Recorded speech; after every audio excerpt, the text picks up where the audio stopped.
तर ठाकरेंच्या पक्षानं दगाबाजपणा केला, चर्चा आमच्या सोबत आणि सलगीत त्यांच्या सोबत. आशिष शेलार यांनी उद्धव ठाकरेंवर टीका केली आहे.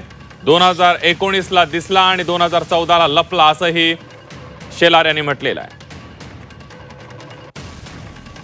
महाराष्ट्राच्या राजकारणातला विश्वासघातकी दगाबाजपणा उद्धवजींच्या पक्षाने केला. 19ला दिसला, 14ला लपला. जर पृथ्वीराज चव्हाणांचं म्हणणं खरं असेल तर तो 14लाच आमच्याबरोबर सरकारमध्ये स्थापन होण्याच्या बाबतीतली चर्चा करायची आणि त्याच वेळेला पृथ्वीराज चव्हाण जर ते म्हणतात ते खरं असेल तर त्यांच्याशी सलगी करायची. हा दुटप्पीपणा, दगाबाजपणा हेच उद्धवजींच्या नेतृत्वाचं विशेषत्व आहे. उद्धवजी, पृथ्वीराज चव्हाणांच्या म्हणण्यावर उत्तर द्या.